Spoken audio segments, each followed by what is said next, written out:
Salut à toutes et à tous, très heureux de vous retrouver dans Vidéo Club aujourd'hui pour une nouvelle vidéo qui sera consacrée au Vidéo Club de rêve en immersion. Voilà, alors je vous fais cette introduction dans la salle car je n'ai même pas eu le temps, figurez-vous, de faire une introduction sur place, tellement j'étais dans les interviews, j'ai même pas pu faire mon introduction ni ma conclusion d'ailleurs. Donc vous découvrirez dans cette vidéo, eh bien, encore une fois, pléthore d'interviews avec les éditeurs. Voilà, on va échanger et revenir un peu sur les éditions de l'année notamment. Voilà, c'était extrêmement intéressant de dialoguer encore une fois avec eux. Je m'excuse auprès de Alain et auprès de Sidonis, le micro n'ayant malheureusement pas fonctionné à cette séquence et j'en suis extrêmement attristé parce que j'aime beaucoup Alain. Et voilà, on avait eu un bel échange encore une fois sur ces belles éditions.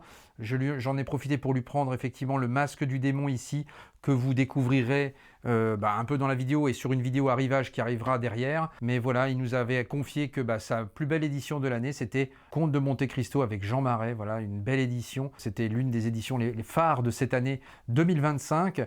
Et puis voilà, j'ai pu également m'entretenir avec Philippe Rouillet, journaliste historien du cinéma, que l'on peut découvrir effectivement notamment sur l'émission Le Cercle à Canal+, évidemment, voilà, où il va décortiquer des films comme ça, et on a assisté à une conférence sur des bonus de films, ce qui était extrêmement intéressante. Voilà, donc vous allez découvrir tout ça dans cette vidéo. En attendant, installez-vous confortablement, on est parti.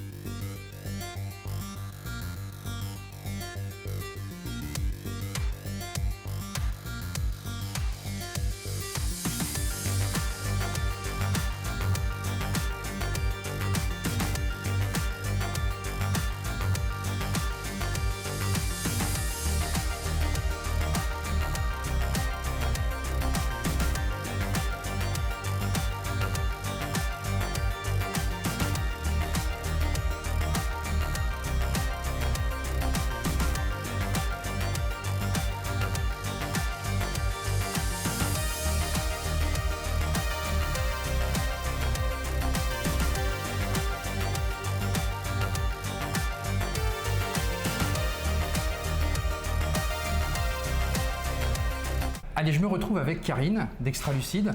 Bonjour. Bonjour Karine. Voilà, et je voulais revenir avec toi effectivement sur l'initiative de ce vidéo club de rêve. Est-ce que tu peux nous en dire un mot? Comment toute cette histoire est née et comment tout ça en est venu à avoir ce très beau salon donc à Paris, au Forum des images? Oui, alors l'association elle existe depuis 2019 où on réunit les éditeurs principalement indépendants, éditeurs vidéo. On est une quarantaine d'éditeurs dans l'association et dès le début on avait cette volonté de faire un salon parce qu'il y en avait eu plusieurs éditions à Paris mais il y a de nombreuses années à la clé. Stéphane Duchal-Kifune en nous avait parlé déjà. Exactement, et donc après ça s'est arrêté et quand on voit le succès que le salon de Lyon voilà, c'était vraiment quelque chose, une volonté des éditeurs et aussi des publics qu'on rencontre de recréer un événement comme ça à Paris. À Paris, bah oui, à Paris, la capitale aussi, forcément, donc c'est quand même une histoire passionnante.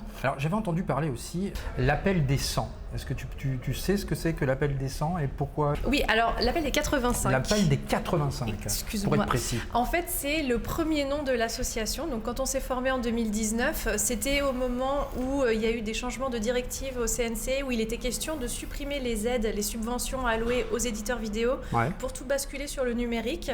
À ce moment-là, on s'est regroupé pour pouvoir entamer des discussions avec le CNC et pour leur expliquer que c'était un secteur vivant et qui avait encore besoin de ces subventions et que le numérique était un marché totalement différent.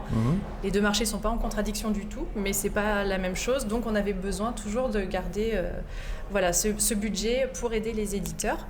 Et donc on a mis en ligne une pétition. Oui. Et on est monté jusqu'à 85 signataires. Donc quand on a formé le nom de l'association, on s'est appelé l'appel des 85.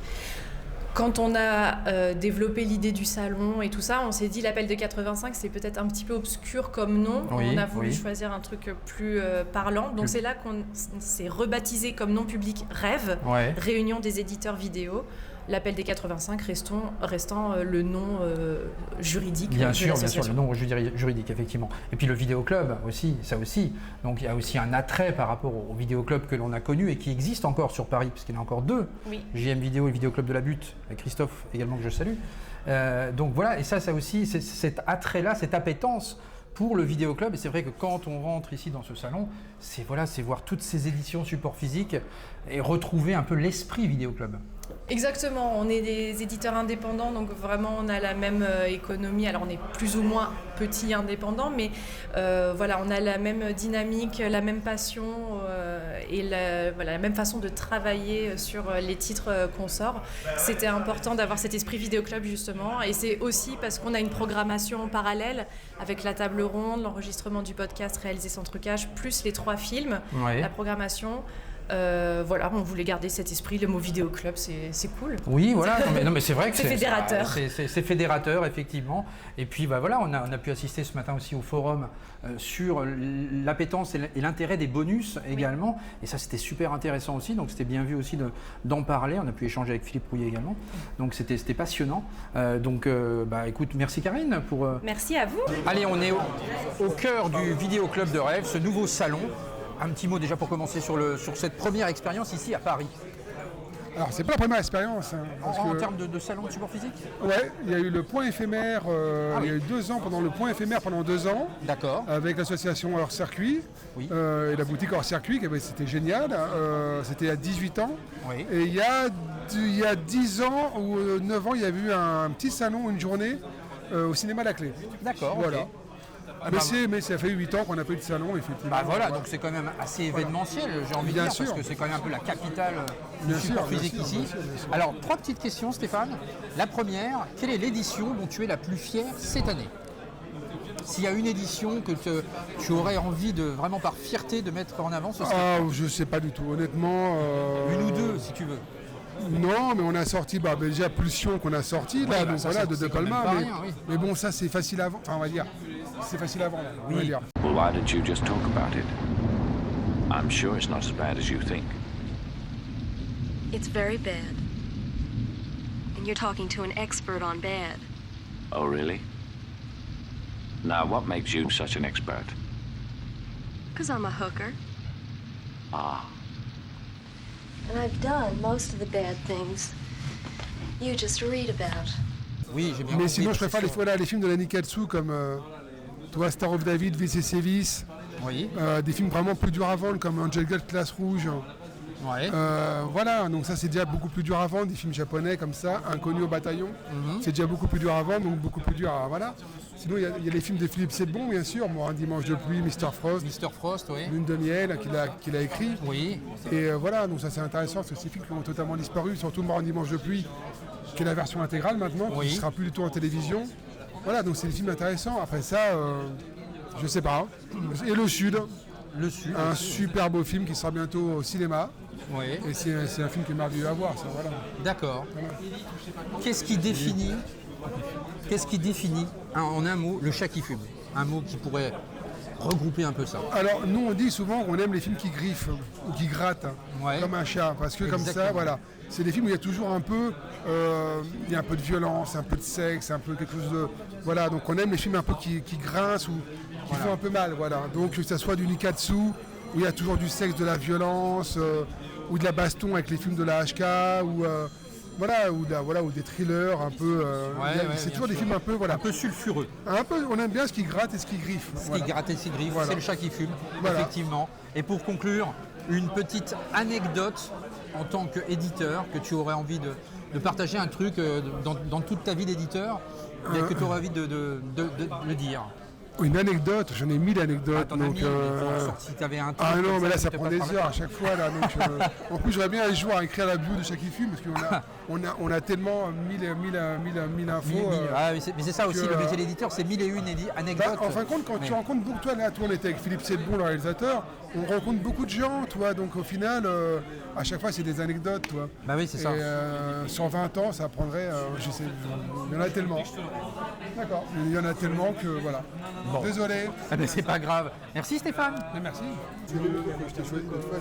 On se retrouve avec Philippe Sedbon, le réalisateur donc de Mr. Frost, et avec Jeff Goldblum. Alors un petit mot sur votre expérience sur le film, et puis aussi la rencontre aussi avec Jeff Goldblum. L'expérience elle date d'il y a je sais même plus combien, mais 38 ans, 35 ans. Et c'était un film quasiment impossible à monter parce que c'était franco-américain. Oui. À l'époque, les productions franco-américaines n'étaient pas autorisées. Oui. Donc il a fallu monter une société anglaise pour détourner l'argent américain. C'est très compliqué, Ouais, mais c'était par tout un contre, système. ça a mis très longtemps à monter. Et puis quand Jeff Goldblum s'est intéressé, il sortait de La Mouche 2-3 ans avant. Ouais. Et donc ça a débloqué tout. C'est-à-dire tout d'un coup, on avait une star américaine. Ah oui, c'est pas rien. Et tout s'est monté assez rapidement. Après, on a eu Alan Bates, qui est un immense acteur anglais. Et j'ai eu plein d'acteurs français connus qui ont accepté de jouer des rôles secondaires Oui. parce qu'ils voulaient ou approcher Goldblum ou parce qu'on se connaissait déjà ou des choses comme ça. Ça a donné une visibilité un petit peu. Voilà. On avait en fait une très belle affiche. Au bout du compte, quand on la revoit aujourd'hui, Oui. on se dit c'est une belle réunion de talents quoi, quand même. Bien sûr. Oui, on peut dire un mot sur le film en lui-même, sans révéler tout ce qui s'y passe, mais pour donner envie aux gens d'acheter le film. Mr. Frost, ça raconte l'histoire d'un patient dans un hôpital psychiatrique qui déclare à sa psychiatre qu'il est le diable.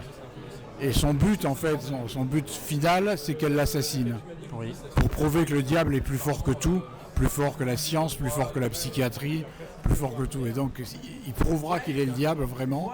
Et l'intérêt principal de l'histoire, c'est que pendant tout le film, on n'est jamais sûr que ce soit pas un fou dangereux ou que si c'est vraiment un être surnaturel. planer le doute. Voilà, jusqu'au bout. Ça laisse- Alors, il y a des petits indices que j'ai disséminés pour qu'on se dise non, c'est le diable. C'est franchement le diable. Ou alors la fille est tellement possédée qu'elle fait plus la différence. Ouais. Elle a plus son jugement, quoi. Et donc voilà, c'est jusqu'au bout. Donc c'est chacun sa version. C'est des films un peu de vidéoclub aussi. C'est vrai que ça, c'est des jaquettes. Quand on voyait dans les vidéoclubs, on voyait ce genre de jaquettes et ça donnait aussi envie Ouais. de découvrir le film.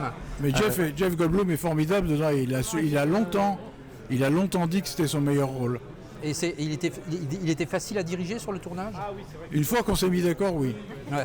Non, c'était Oui, pas oui. qu'il était difficile avant, mais il a beaucoup de questions à poser. Oui. Je me souviens quand il a débarqué de Los Angeles en France pour tourner, il avait amené 3 énormes bouquins sur la démonologie, sur le diable, sur la psy, sur la paranoïa, sur Ah oui, oui, oui. tout ça, avec des annotations partout. C'est Enfin, des je veux dire, acteurs qui se documentent voilà, énormément. il avait travaillé, mais je ne m'attendais pas à ça quand même. Ah, ouais, ouais. C'est des professionnels, c'est sûr. Et moi, comme j'avais beaucoup enquêté, j'allais voir des psys et tout pour parler de ce genre de folie. Oui.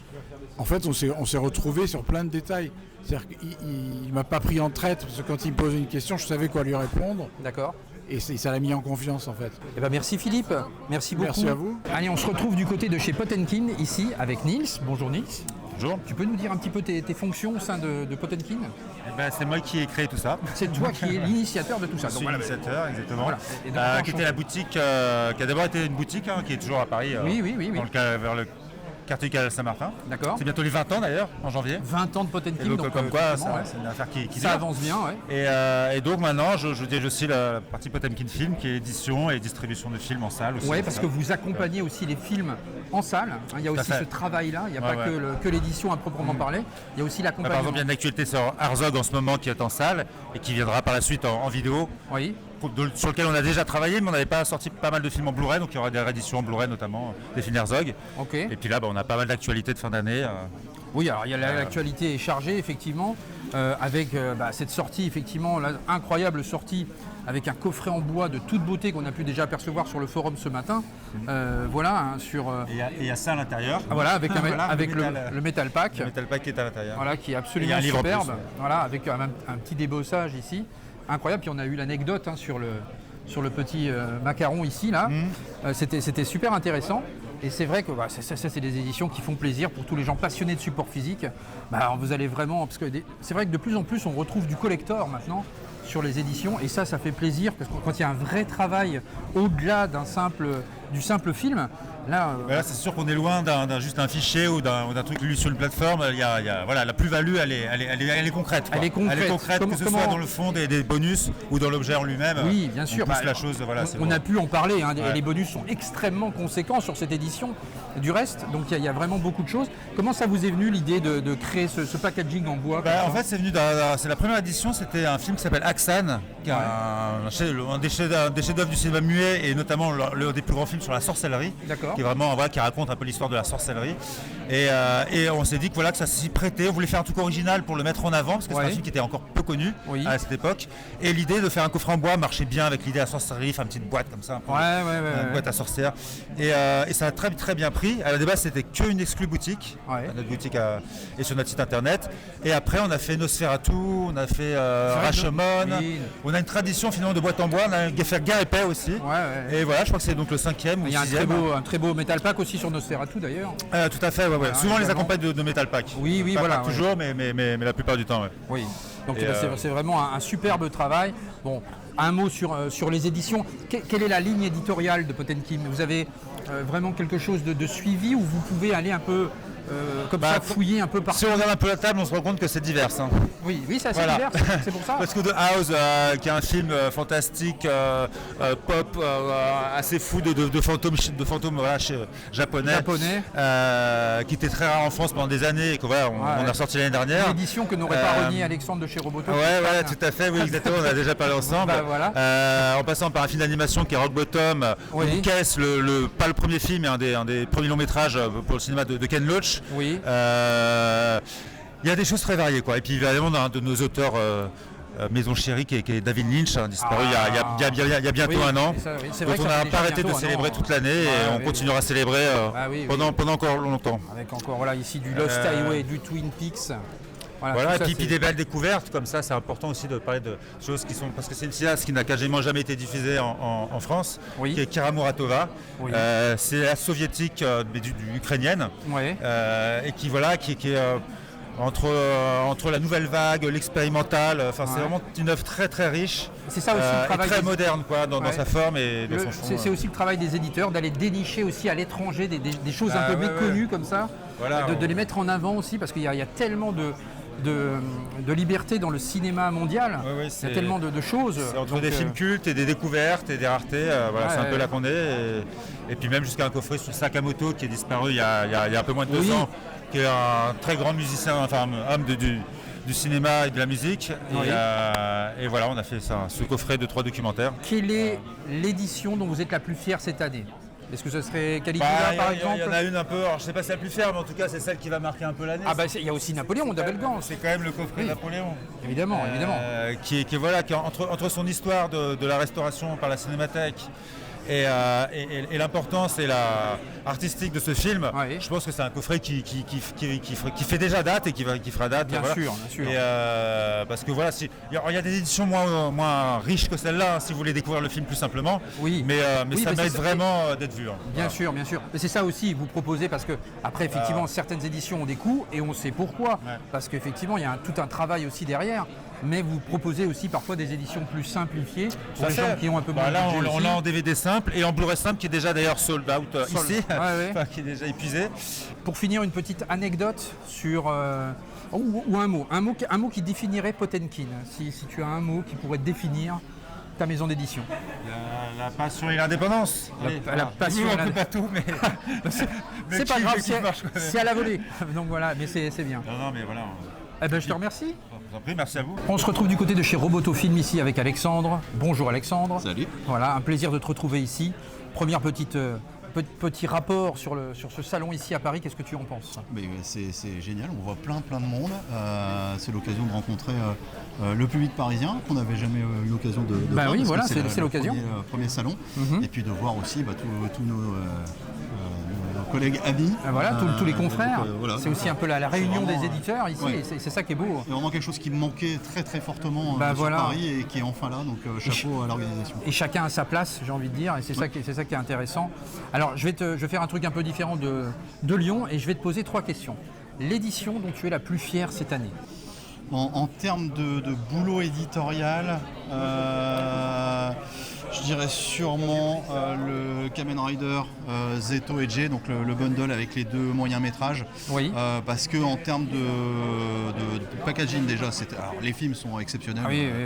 2 films de Keita Amemiya qui sont vraiment le summum de ce qu'on peut trouver dans le genre tokusatsu et Kamen Rider en particulier, qui sont vraiment à part, mais qui sont vraiment exceptionnels, qui sont restaurés dans une très belle image. Et puis au niveau du boulot éditorial, beaucoup de contenu intéressant. On a des commentaires audio de Fabien Moreau et de Paul Gossem. C'est aussi l'attrait aussi de ce salon, c'est de mettre en avant les bonus. Exactement.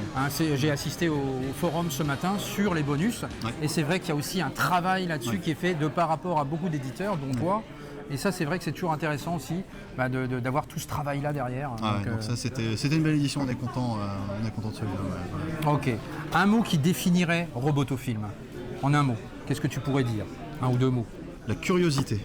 La curiosité, je pense que c'est ça le plus important. C'est vrai, et c'est vrai que ça résume bien un peu Roboto. Oui, parce qu'on a quelques valeurs sûres, on a Kamen Rider, on a Zatoichi, mais il y a aussi beaucoup de films qui sortent entre guillemets de nulle part.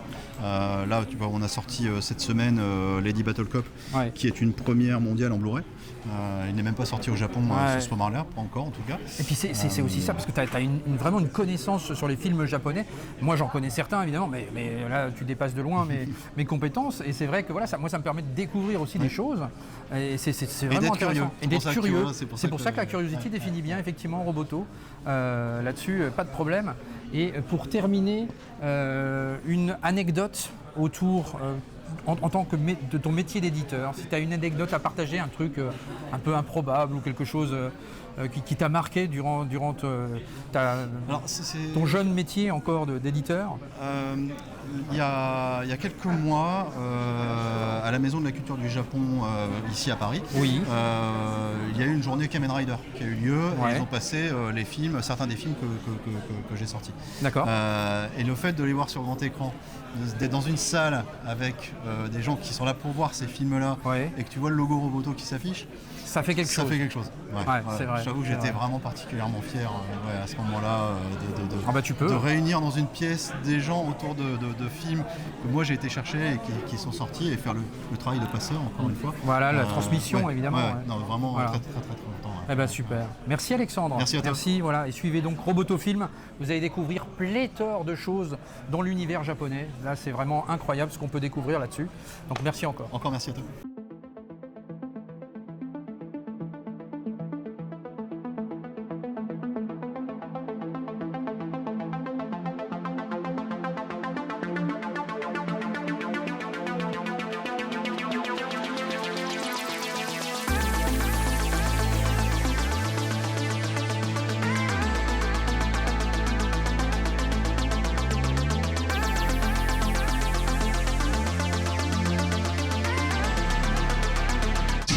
Merci à toutes les équipes. Je vais vous présenter mes invités, en commençant par Dorian Servoin, le responsable des éditions DVD chez Blackout.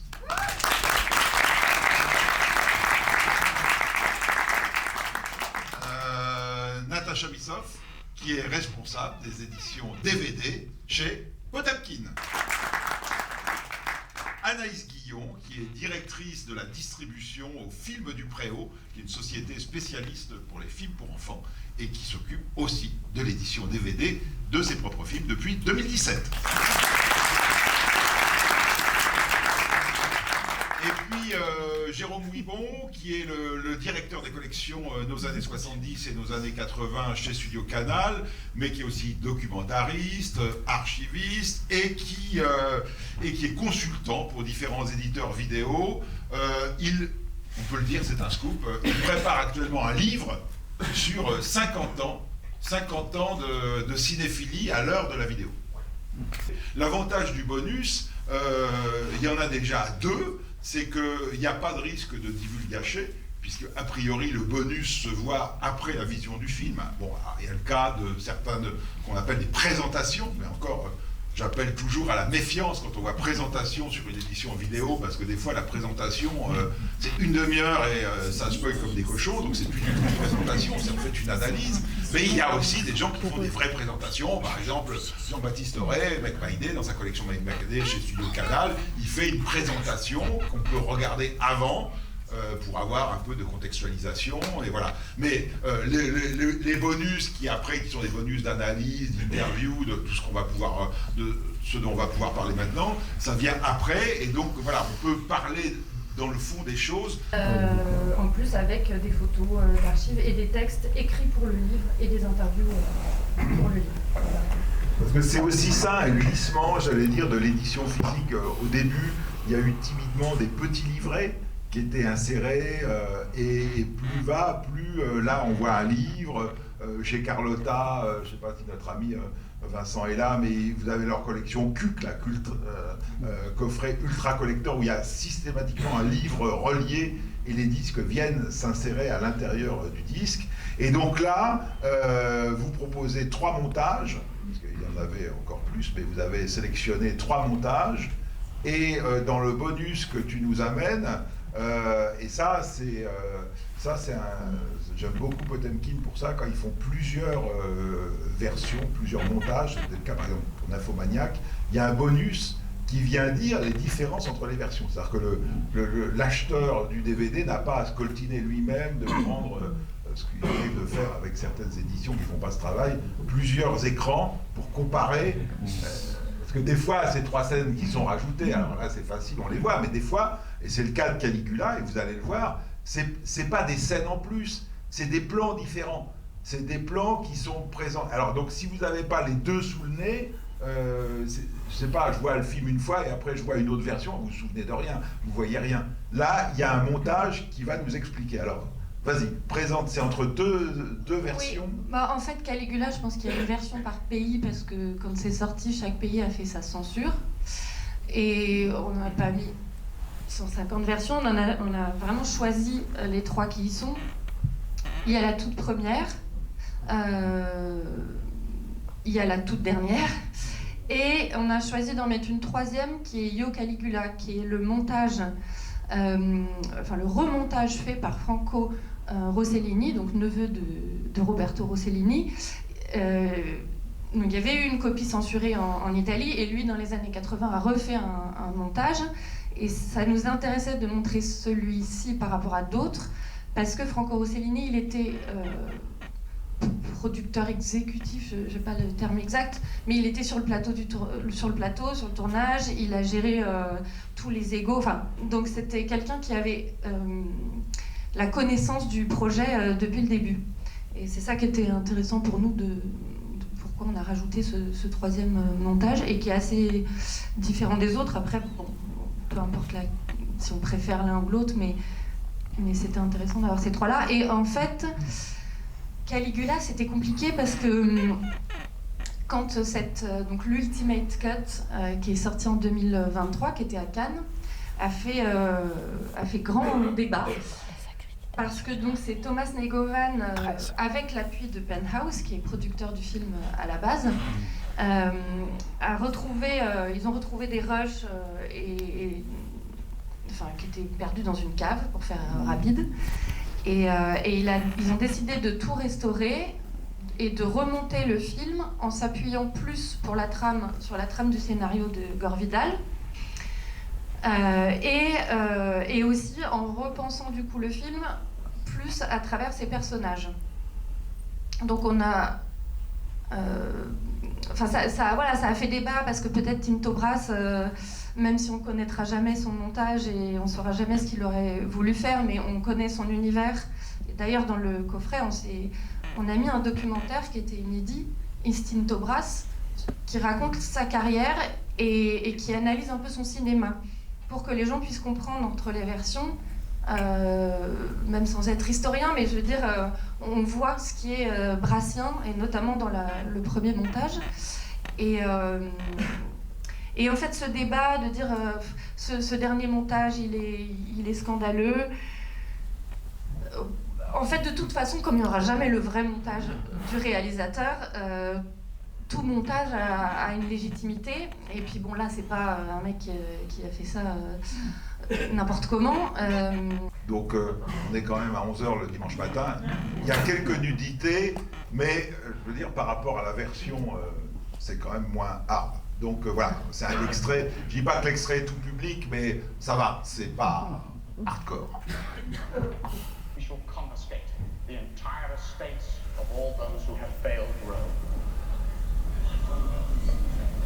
Et justement, la version de Negovan réintègre ce jeu de « Et César tout-puissant dit » comme un élément essentiel. Caligula joue avec les membres du Sénat, met en lumière les degrés de domination et finir par le « je les déteste ». Il suffit d'avoir le pouvoir pour que tout le monde obéisse. C'est évidemment une séquence dont la teneur politique est bien plus forte. Après, on a fait un combo en boîtier métal, Blu-ray UHD, qui se retrouve aussi dans ce coffret collector. Avec les 4 galettes. Avec les 4 galettes, voilà. Mais il n'y a qu'une galette UHD qui est Ultimate Cut restaurée 4K. D'accord. Vas-y Anaïs. Donc les premiers extraits qu'on a passés, c'est 2 films du programme dans lequel on retrouve 4 courts-métrages et l'idée c'était de mettre 2 scènes qui se répondent à côté et pouvoir échanger sur les thématiques. Donc là, on retrouve pour les parents des questions et des pistes de réponses qui permettent d'animer un échange. Là, c'est du coup comprendre ce qu'est un storyboard, comprendre comment un film peut se créer, mais du coup à hauteur d'enfant, leur montrer les croquis, les recherches graphiques, etc. Je me retrouve avec Philippe Rouillet, journaliste, historien cinéma. Voilà, bonjour Philippe. Bonjour à tous. Merci de me recevoir, ça fait vraiment très plaisir. J'avais envie de te poser des petites questions effectivement sur ton rapport au support physique. Est-ce que depuis quand tu as ce rapport et comment est venu ce rapport au support physique ? Ce rapport physique, c'est né d'un désir avant que le support physique existe. C'est-à-dire que quand j'étais adolescent, c'était à la fin des années 70, on ne pouvait pas avoir de films chez soi. Ouais. Et moi, c'était mon rêve. C'était mon rêve d'avoir à la fois des films chez soi et puis de pouvoir avoir accès comme ça à une sorte de cinémathèque. Alors, il y a eu la VHS qui m'a évidemment intéressé, mais qui m'intéressait plus en fait pour enregistrer que pour acheter, parce que d'une part, les VHS étaient extraordinairement chers. À l'époque, oui. Et puis, pour l'essentiel, ils étaient en VF. Oui. C'est-à-dire que les grands films américains étaient édités en VF, donc ça ne m'intéressait pas. J'ai laissé passer l'épisode du Laserdisc pour 2 raisons. D'une part, j'aimais pas l'idée qu'au bout d'une demi-heure, on arrête le film pour changer de face. Je trouvais que ça faisait une coupure qui me plaisait pas. Et puis là, il manquait, alors c'est le contraire, c'est-à-dire qu'il fallait choisir VF ou VO, mais il n'y avait pas de sous-titres. Et j'étais pas assez anglophile pour profiter. Là, on parle pas d'une séance comme ça, mais d'investir. Et donc le DVD, dès que le DVD est arrivé, là, je me suis vraiment précipité dessus.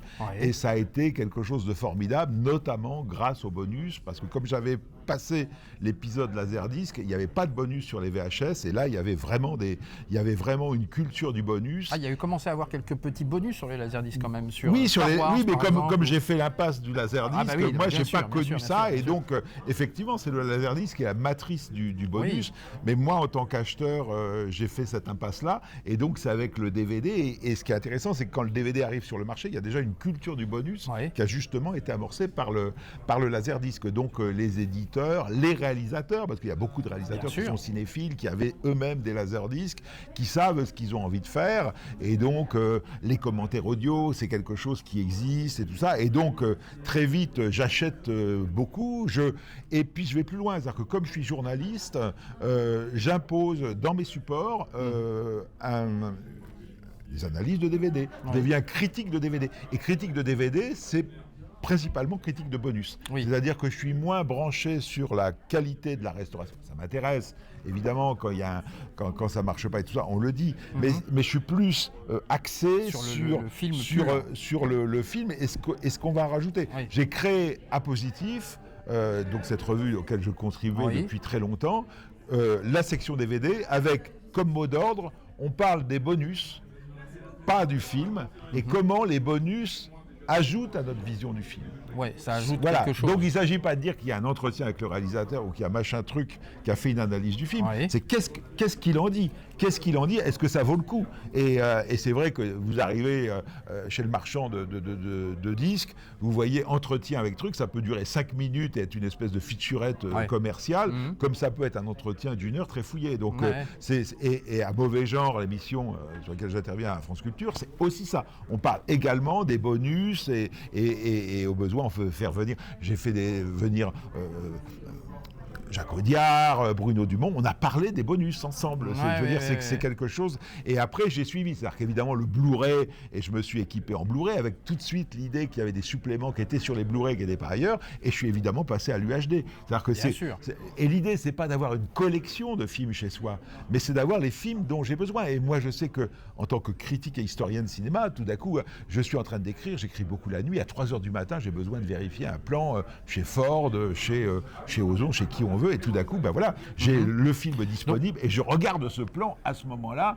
Et du coup, ce que j'écris. Tu écris. Et vraiment, pour nous, historiens de cinéma, la vie a changé entre le moment où, je veux dire, les premières histoires du cinéma, si vous les lisez, c'était d'après les souvenirs et les notes que les gens avaient pris 20 ans avant. Aujourd'hui, c'est très très important d'avoir les films. Je n'imagine pas intervenir sur un film, parce que je faisais aussi beaucoup de présentations de séances et tout ça, ou de parler d'un film à la télé, à la radio ou dans un article écrit, sans revoir le film. Bien sûr, et là, bien sûr. c'est aussi ça le support. Donc j'ai énormément avec toutes les questions que ça pose de gestion du stock, d'indexation et de rangement, parce qu'évidemment, j'habite pas le château de Versailles, forcément. Et que ça prend de la place. Mais tu es donc un collectionneur vraiment sur les films qui vont t'intéresser. Tu ne collectionnes pas pour la collection, non. Parce qu'il peut aussi y avoir ce genre de collectionneur. Bien sûr. Mais moi, je suis sur le film, et par exemple, des collections, je vais pas acheter toute la collection, je vais acheter les films qui t'intéressent. Qui m'intéressent, voilà.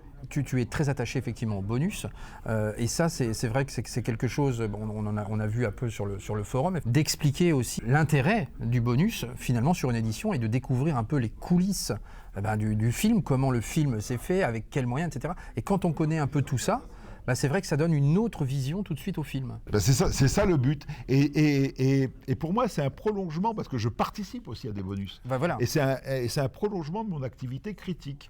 Et d'ailleurs, en tant que critique et administrateur du syndicat français de la critique du cinéma, j'ai créé le premier prix, avec mes camarades du conseil d'administration, on a créé en 2005 le premier prix DVD, et on remet des prix aux meilleures éditions DVD, mais en étant, comme on est des critiques, d'un point de vue des bonus. D'un point de vue des bonus. C'est-à-dire qu'on prime les éditions ou l'interactivité, alors si possible avec des critiques des historiens de cinéma, mais il peut arriver qu'on prime des collections où c'est avant tout la richesse de l'archive, etc.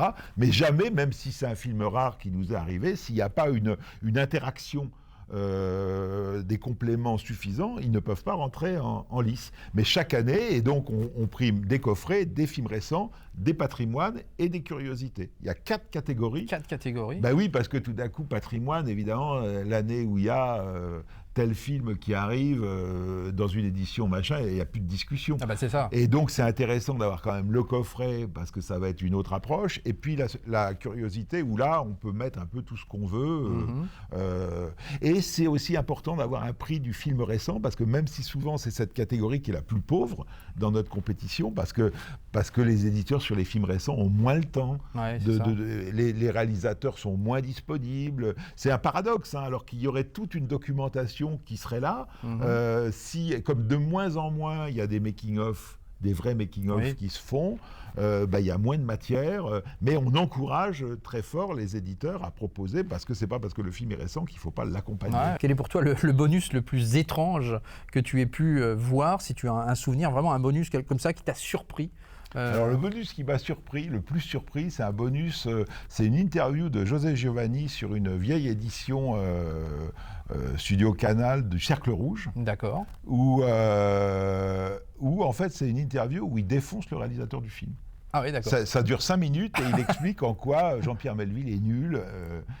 Il bande pour les Borsalino, il bande pour les flingues et tout ça. Ça le fait bander comme une femme. Voilà.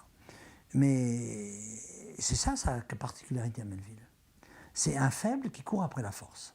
À mon avis, je pense qu'il n'a jamais été heureux de sa vie. C'est surprenant. Il filmait les hommes parce qu'il n'en était pas un, des choses comme ça, des trucs qui sont... Alors que généralement, même si on peut avoir un rapport critique dans les bonus, on n'est pas forcément à faire du lèche-botte, et au contraire, c'est pas très intéressant. Il y a plein notamment les films des studios américains où il y a toute une partie, mais ça arrive aussi avec les films français ou européens, où il y a toute une partie où tout le monde est gentil, c'est formidable, et où du coup on n'apprend rien. Machin arrivait, je me souviens d'un bonus, l'acteur arrivait tous les jours avec des super idées, mais à aucun moment le réalisateur en question nous dit quelles étaient les idées. Donc ça sert à rien, quoi. C'est vraiment s'envoyer des compliments. Mais alors là, savonner la planche en disant le réalisateur du film que vous venez de voir est nul, ça c'est quand même dans l'étrangeté. J'ai jamais vu plus étrange. Quelle est pour toi l'édition de support physique ultime? Vraiment, quelle est la plus belle édition physique que tu trouves vraiment incroyable, qui représente vraiment tout ce que tu aimes? Est-ce que tu pourrais nous dire ça? J'ai par exemple l'édition du Parrain en UHD, parce que... Avec le gros coffret là? Ouais, parce que c'est assez formidable je veux dire, il y a un vrai bonus de l'UHD par rapport au Blu-ray qui était déjà un mieux par rapport au DVD, où là vraiment j'ai eu l'impression de retrouver l'impression que j'avais en salle, notamment sur le 1, l'image de Gordon Willis, vous savez, qu'on appelait le prince des ténèbres, parce que ces images étaient assez sombres, et là, voilà, et puis surtout, ils ont gardé un des bonus qui était dès l'édition DVD, qui était un des plus beaux commentaires audio qu'on ait jamais eu, où on a vraiment l'impression de passer les 3 fois 3 heures assis avec Coppola qui nous raconte le film, quoi. Et là, c'est quelque chose de totalement exceptionnel. Mais bon, après, des éditions extraordinaires, j'en finirai pas d'en citer. Ce qui est intéressant, c'est que ce qu'on voit, c'est que comme ça devient vraiment maintenant un marché de niche, c'est-à-dire que ceux qui achètent des belles éditions, enfin voilà. C'est un budget aussi. C'est un budget, donc on voit qu'il y a une actualité de l'édition à Noël, c'est pour ça qu'on attend le début d'année avant de donner nos prix, parce que là, en ce moment, on n'arrête pas d'avoir des... Et ce qui est très intéressant, c'est qu'il y a des éditeurs, je pense par exemple cette année à Rimini avec La Règle du jeu, où il y a cette volonté, ils ont fait une super édition UHD, avec cette idée de racheter quasiment tous les bonus des éditions antérieures. C'est-à-dire que tout d'un coup, il y a cette idée de dire, alors il y a un gros bonus en plus, mais autrement...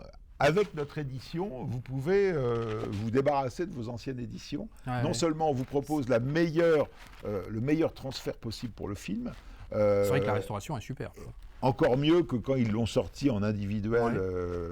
Enfin, il y avait juste l'UHD, et c'est un nouveau transfert UHD. Mais en plus, on a récupéré le suc de toutes les éditions antérieures parce qu'effectivement, on se retrouve tous avec 3-4 éditions du film. Alors, il y a la question de les racheter, mais aussi il y a les questions de les stocker. Je veux dire, mais c'est parce que justement, on aime tellement les bonus que quand tel bonus n'est pas repris, je trouve ça tellement chagrinant qu'il faut absolument le garder. Puis c'est un film intemporel, La Règle du jeu en plus, qui traverse évidemment, les époques. Là, on parle de films, évidemment, c'est pas des amusettes, on parle des très grands films.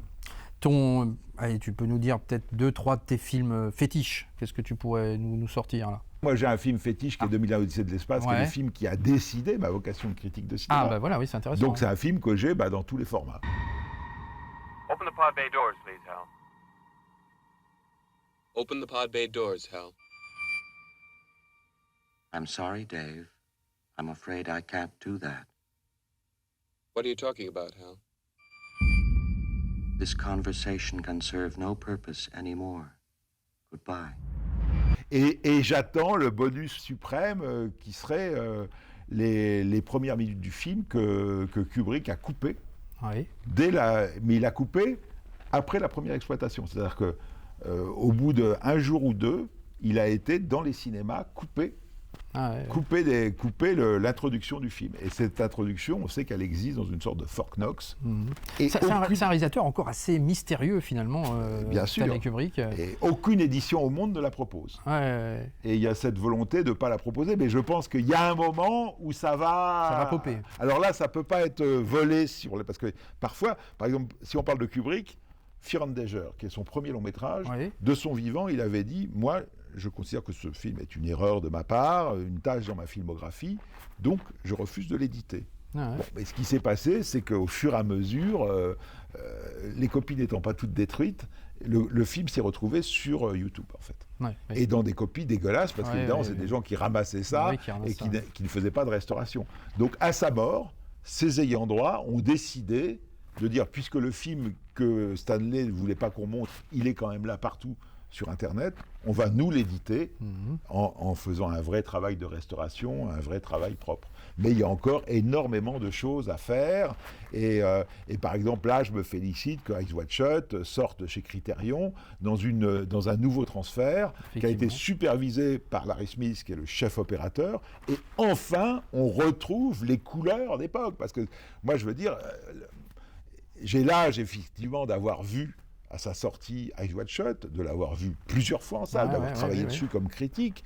Et mon drame, c'était d'avoir un Blu-ray et un DVD qui ne me donnaient qu'un lointain écho de ce qu'était le film, parce que c'était pas les couleurs du film, et c'était pas le grain du film.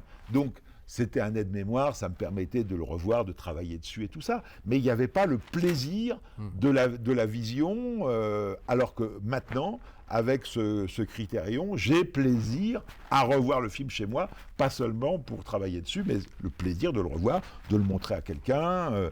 Ça, c'est aussi très important. Alors, je vais rebondir sur Eyes Wide Shut, puisque c'est Warner l'éditeur. Et juste par rapport à ça, Netflix a racheté Warner. Qu'est-ce que tu penses de ça? Et qu'est-ce que tu dis? On sait que Warner en France sont aussi en difficulté et que ça va, je pense, être distribué, dispatché un peu au niveau des éditeurs. Qu'est-ce que tu penses de tout ça, en fait? Parce que c'est une affaire très complexe et comme tous les cinéphiles du monde, je suis très inquiet. Parce qu'évidemment, moi, je suis très, très attaché au support physique. Alors, il faut savoir quand même que Netflix a accepté pour certains films qui sont des productions Netflix, enfin, ou qui sont ce qu'ils appellent les Netflix originaux, dont ils ont les droits exclusifs. Je pense à Irishman, je pense à Roma, qui sont des titres historiques de la chaîne. Ils ont accepté qu'il y ait une édition physique. Et on a de très belles éditions, ces Criterion, qui après, Warner France les a repris pour sous-titrer. C'est important. Donc on dispose de très belles éditions, en tout cas de Roma. Irishman, on l'a soit l'édition américaine, soit l'édition anglaise, parce qu'il y a aussi la question des formats. Bien sûr, bien sûr. Évidemment. Elle n'est pas proposée au plus grand nombre. J'ai acheté un Blu-ray, un lecteur international pour pouvoir lire. Enfin, j'ai acheté un lecteur américain pour lire les Blu-ray Criterion. C'est un problème qu'on n'a pas avec l'UHD. Qui n'est pas zoné. Qui n'est pas zoné et tout ça. Mais en tout cas, c'est vrai que pour ces films-là, Netflix a accepté qu'il y ait une édition américaine, une édition anglaise, donc européenne, avec les standards de zone de Blu-ray européen. Voilà. Mais c'est l'exception. Et donc, qu'est-ce qui va se passer maintenant avec les films Warner ? Déjà, il y a un truc, c'est Nolan qui dit ça au moment. Parce qu'il y a quand même Nolan qui est. Nolan, au moment où il fait Oppenheimer, au moment où il sort l'édition vidéo d'Oppenheimer, il dit dans une vidéo, achetez-le. On a beaucoup travaillé, et vous pouvez lui faire confiance sur le rendu, le transfert, sur les bonus et tout ça. Et quoi qu'il se passe, vous aurez le film chez vous et personne viendra vous le prendre. Exactement. Et c'est vrai que, en tout cas, mais est-ce qu'il aura la portance nécessaire, on va dire, sur Netflix, le poids nécessaire sur Netflix à engager Netflix à pouvoir sortir ses éditions? Je pense que ça va être, je ne sais pas du tout comment ça va se passer. C'est au niveau des discussions. Est-ce que Warner a inclus ça dans les discussions avec Netflix? Est-ce que c'est des auteurs qui vont pouvoir être suffisamment importants pour dire à Netflix il faut absolument sortir mon film? Et puis surtout, que vont devenir toutes les éditions Warner, parce que c'est un grand, en France, très prolixe. Est-ce que... alors, voilà, Netflix a assuré que jusqu'en 29, il ne toucherait pas au programme. Mais est-ce que ce programme, c'est aussi l'édition DVD? On n'en sait rien. Est-ce qu'on en fabriquera encore? Qui paiera ces éditions? Tout ça est très mystérieux. Ça ne sert à rien de spéculer. On espère, on croise les doigts, croise les doigts et on envoie le message qu'on est très très nombreux dans ta communauté et dans toutes les autres à espérer avoir toujours les anciens titres et donc le renouvellement des nouveaux transferts. Mais il y a Denis Villeneuve. On a de très belles éditions de Dune 1 et de Dune 2. On espère avoir une très belle édition de Dune 3. Exactement. Et voilà. Et de toute façon, on sait aussi que ça avait été une des raisons pour lesquelles Nolan avait quitté Warner. C'est le moment où le patron de Warner avait décidé des sorties simultanées en salle est sur la plateforme. Or, la réalité étant ce qu'elle est, on sait aujourd'hui qu'un film sur une plateforme, quelle qu'elle soit, est piraté dans le monde entier à l'instant. À l'instant où il est sur la plateforme, 2 heures après, il est piraté. Ce qui est un drame pour les réalisateurs. Il faut quand même rappeler, parce que Dieu sait qu'on aime les DVD, les supports physiques, mais le vrai endroit pour voir les films, c'est quand même la salle de cinéma. Bien sûr.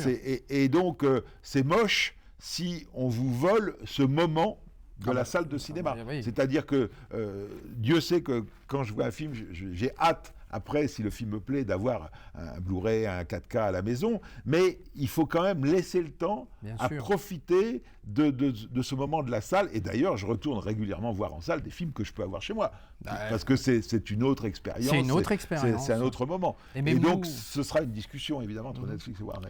Même nous qui avons la chance d'avoir une salle dédiée aussi à la maison, donc avec un écran, effectivement, etc., mais ça ne nous empêche pas d'aller deux fois par semaine minimum au cinéma, donc de pouvoir profiter effectivement d'une autre expérience. Et ça, c'est très important aussi. Frankenstein de Guillermo del Toro, qu'on a eu la chance de voir à Lyon, voilà, au Festival Lumière. Au Festival Lumière, oui. Voilà, et puis, voilà, moi j'ai eu la chance parce qu'ils ont fait une projection de presse à Paris. Voilà, oui, également. Donc voilà, et puis après il y a eu, je crois, une projection publique au Christine. Mais c'est de se dire que anecdotique, enfin, je veux dire, c'est rien du tout. Alors que c'est un film qui est évidemment conçu pour le grand écran. C'est ça, alors, et que la majorité des gens, se dire que la majorité des gens vont le découvrir sur un écran de télévision, c'est quand même assez triste. Alors, je veux bien entendre que Guillermo del Toro, il a eu les mains libres, on va dire, et puis il y a le budget nécessaire pour faire ce qu'il voulait, mais c'est vrai que c'est dommage de ne pas profiter pour la majorité des gens. Sur son précédent, qui était déjà un film Netflix, c'était Pinocchio, qui était merveilleux. Qui était déjà incroyable. Netflix a permis qu'il y ait une édition Criterion. Oui, mais encore une fois, Et alors, on espère qu'il y aura une édition de Frankenstein, même si ça ne remplace pas. Il l'a dit, il a promis. Il a promis qu'il y aurait une édition support physique, mais encore une fois, on parle de Criterion, effectivement, qui est un label incroyable, mais c'est vrai qu'en France aussi, il y a des gens qui n'ont pas la langue anglaise ou qui veulent au moins des sous-titres, et ça, c'est vrai que c'est plus compliqué de pouvoir effectivement obtenir un tas de films comme ça qui sortent à l'étranger, en import, et pas chez nous, quoi. Ça, c'est vrai que des fois, c'est un peu dommage pour, encore une fois, la distribution au plus grand nombre, quoi. Avec tout ton passif et toutes tes connaissances, est-ce que le fait de devenir éditeur, est-ce que ça ne t'a jamais titillé, justement ? Si, bien sûr, ça m'a titillé, mais je ne suis pas assez businessman pour... mais je ne dis pas que ça n'arrivera pas un jour, mais c'est vrai que... mais déjà, je suis tellement admiratif du travail que font tous les éditeurs. Si l'occasion se passe, peut-être que plus qu'éditeur, peut-être directeur de collection me plairait. Ce que fait Jean-Baptiste Auré à Studio Canal avec Make My Day, ce que fait Jérôme Ouibon, lui aussi. J'aimerais bien avoir ma collection. Et une fois, j'ai pu diriger pour TF1, j'ai dirigé l'édition collector de Johnny Got His Gun.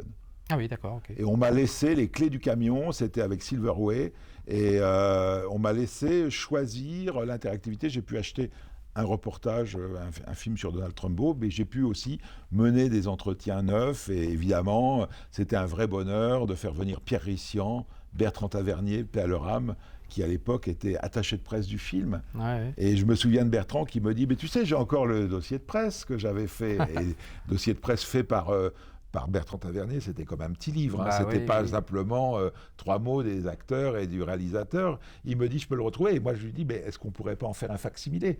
Et voilà. Et dans cette édition qui est énorme, il y a un facsimilé énorme de. Et voilà. Ça, c'est un travail qui m'avait énormément plu. Donc peut-être que je pourrais un jour refaire ça. Mais bon, en même temps, on peut pas être sur tous les fronts. C'est vrai. Je suis critique sur tous les supports de films qui sortent, critique de DVD. Enfin bon, voilà.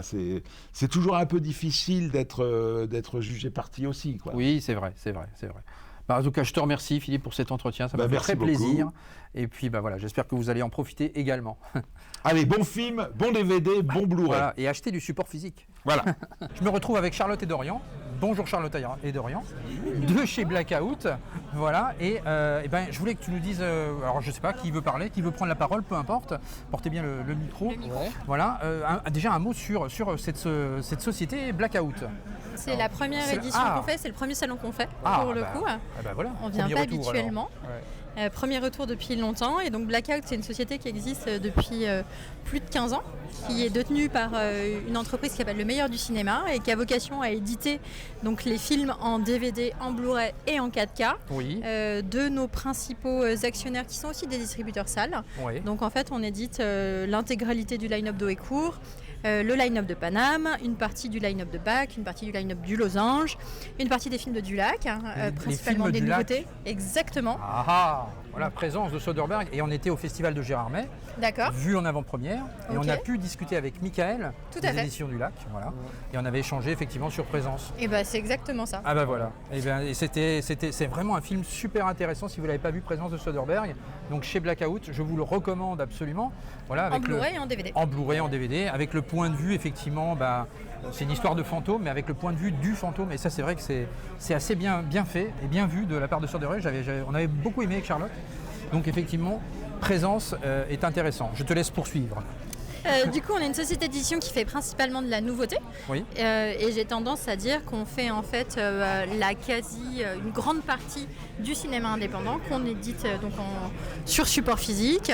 Et on travaille aussi sur d'autres métiers comme l'édition digitale, les ventes télé, les ventes SVOD. Voilà. D'accord. Alors, déjà un retour sur le salon, qu'est-ce que vous en pensez là, de ce salon ? Écoute, nous c'est une première fois, justement, donc c'est super agréable parce que ça nous permet de rencontrer les gens qui sont nos consommateurs et nos clients, qui nous font de retour sur les éditions, avec souvent leur petit coup de cœur et parfois leur petite frustration quand on est en rupture de stock, ce qui peut nous arriver. Ce qui arrive aussi, forcément. Oui, voilà, c'est ça. Mais c'est très agréable et puis ça permet aussi d'être avec l'intégralité des copains de la profession et d'échanger. Voilà, c'est aussi la réunion des éditeurs et pouvoir se rencontrer tous.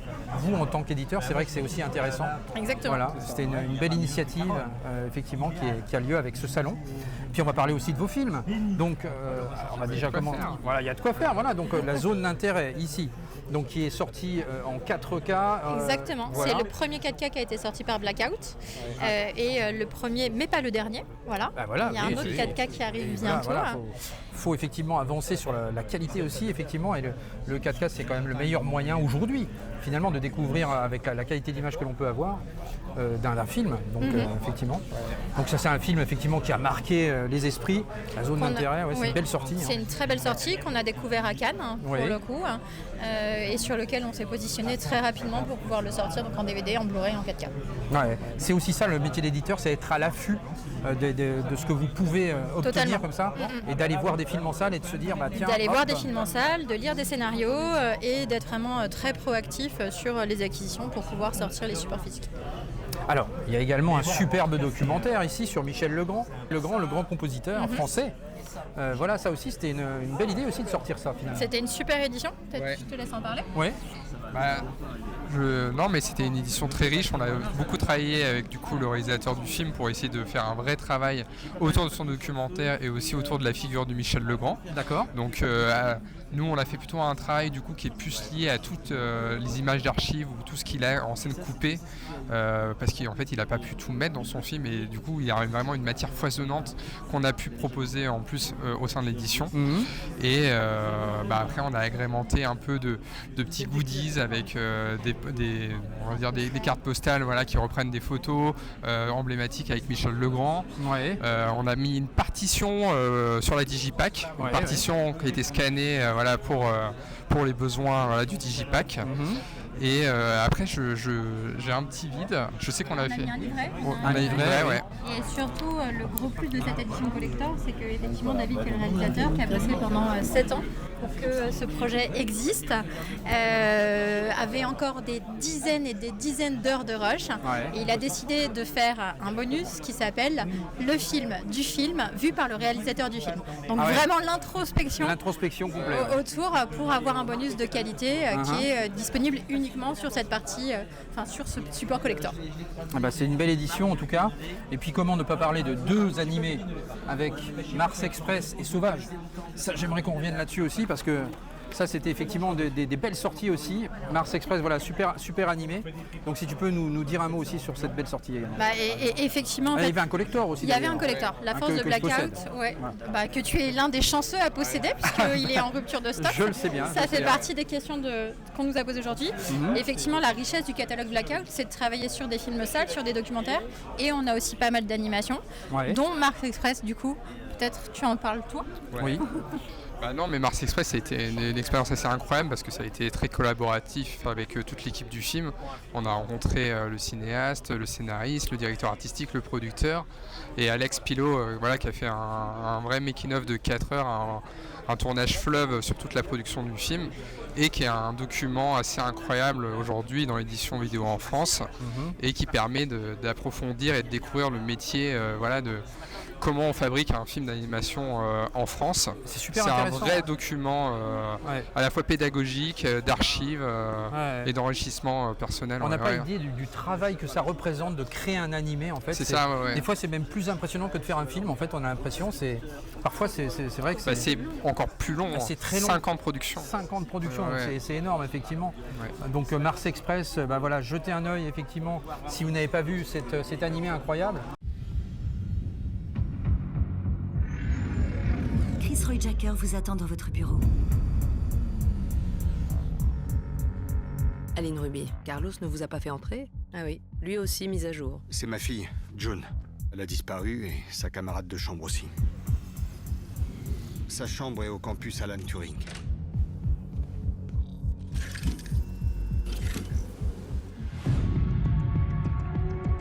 Et puis j'ai envie de parler aussi de Sauvage que j'ai beaucoup aimé également. Que je possède aussi et qui est absolument superbe. On est sur de la stop motion ici. C'est ça. On adore Ma vie de courgette. Ma vie de courgette, voilà. Donc Ma vie de courgette qui parlera à beaucoup de gens. Mais jetez-vous sur ce Sauvage. Ouais. Et Sauvage, on retrouve toujours la patte du réalisateur qui s'ancre cette fois beaucoup plus dans un ton, une problématique écologique. Mais c'est encore un déluge d'émotions, un vrai plaisir à regarder, on rit, on pleure. Et on était hyper heureux de pouvoir nous aussi sortir un film de Claude Barras en vidéo. C'est une belle sortie. Une belle sortie également que ce Sauvage. Et pour conclure, j'ai envie de vous demander quelle est pour vous la plus belle édition de l'année, celle dont vous êtes le plus fier cette année. Ce serait quoi? Moi je peux répondre pour moi. Oui, vas-y. Non mais c'est Les Reines du Drame. Oui. Voilà, donc là, qui est là. Mais alors, on a vendu tous les Blu-ray, donc là, il n'y a plus que l'édition DVD. D'accord. Mais voilà, c'est un vrai film coup de cœur. Je trouve le film incroyable. Et même pour tout ce qu'a fait Alexis Langlois visuellement, c'est un film très moderne. Je connais pas, très dans l'air du temps. Ouais. Je t'invite à le regarder. Oui. Et on s'est amusé sur le titre. On a fait une interactivité assez drôle. J'invite les gens à l'acheter et regarder ce qu'on a fait à l'intérieur. C'est assez rare de voir ça aujourd'hui en France. D'accord. Et aussi, on a fait tout notre travail habituel.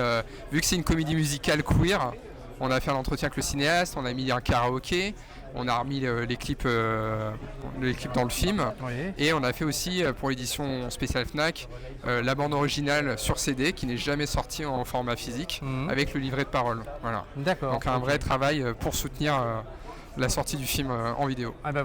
Une découverte effectivement. Charlotte, qu'est-ce que tu mettrais en avant toi de ton côté? Je pense que c'est Michel Legrand parce que Michel Legrand c'est un travail de longue haleine. Oui. On le découvre à une époque où le film fait plus de 2 heures. Oui. On est à Cannes et ça a vraiment été un échange permanent entre le réalisateur, entre les gens chez Dulac et nous pour faire en sorte que cet objet existe dans une forme la plus maximisé possible, avec plein de problématiques liées à la musique, liées à la récupération des droits. Et c'est un travail qui a vraiment commencé il y a très longtemps. Donc je pense que celui sur lequel on a le plus travaillé, lequel on peut être le plus fier, c'est celui-là. D'accord. Eh bien écoutez, merci à vous en tout cas. Voilà, ça fait plaisir d'avoir votre retour effectivement sur ce salon et puis bonne continuation.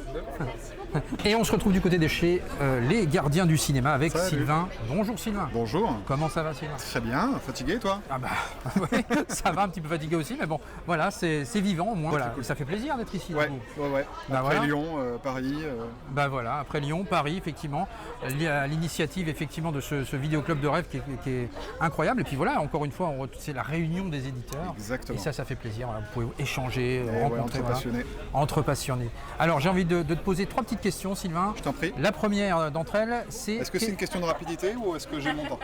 Tu peux prendre ton temps. Après, c'est le montage qui fera la magie. D'accord. Comme tu mettras un petit bruit de réponse? Je mettrai un petit bruit. Allez, vas-y, c'est bon. Vas-y, je suis chaud. Au moment letter, comme on fait d'habitude. Je suis chaud. Allez, quelle est l'édition de cette année dont tu es le plus fier? Tu me demandes un petit peu qui tu préfères entre ton papa et ta maman, tu vois, c'est pas évident. C'est comme ça. Qu'est-ce que tu veux que je te réponde? Ouais, moi j'ai un petit faible pour le coffret du Retour des Morts Vivants, tu vois.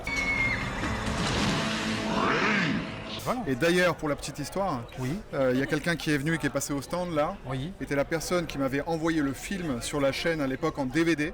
C'était en 2017. Et c'est lui qui m'avait dit tiens, je te fais découvrir ce film-là, c'est génial, machin, tu vas aimer. Et j'ai connu ce film au travers de cette personne qui est venue nous voir. Ah oui, d'accord. Donc si tu veux, le film a cette histoire-là qui fait aussi que, voilà, on va dire que s'il faut vraiment choisir pour te faire plaisir, je vais choisir celui-là. Et puis là, les lenticulaires. Voilà, ça c'est beau. Un mot, qu'est-ce qui représente en un mot les gardiens du cinéma? Argent. Non, si tu veux je dirais le partage. Voilà. Le partage. Parce que c'est d'ailleurs ce que le petit sous-titre de la chaîne. Vraiment l'idée c'est au fur et à mesure de la chaîne, tu vois, cette espèce de communion, le fait de voir les abonnés, de faire des rencontres youtubeurs abonnés, etc. D'aller chez les gens pour filmer leur collection, etc. Donc voilà, c'est vraiment, tu vois là quand les gens viennent, souvent on passe beaucoup de temps, c'est pour ça que je suis un petit peu fatigué. Hein. Oui, c'est sûr. Je passe beaucoup de temps à parler, échanger. Mais c'est vrai. Mais c'est ce qui fait plaisir. C'est ce qui fait plaisir, effectivement. Donc, je rajoute juste du montage pour toi. Voilà, c'est ça. Est-ce que tu as une anecdote également dans ta jeune vie d'éditeur? Tu vois, le film Bel Enfant. Voilà. Il y a Marine Bohin qui joue dedans. Oui. Marine Bohin était quelqu'un qui faisait partie de la chaîne il y a quelques années. Donc elle était à la base journaliste et youtubeuse. Et puis elle est devenue actrice. Donc si tu veux, et là le réalisateur en l'occurrence c'est quelqu'un qui vient de la bande dessinée, qui est très connu sur Montpellier pour la bande dessinée, et sur toute la France d'ailleurs aussi. Et du coup, il est montpelliérain, on est montpelliérain aussi, on le connaît, donc on a sorti son film. Donc voilà, c'est une anecdote, là aussi un parcours, on va dire, assez atypique pour nous, et on est content de faire ce genre de choses. Oui, c'est vrai. C'est une belle histoire aussi, effectivement, pour Marine. Donc voilà.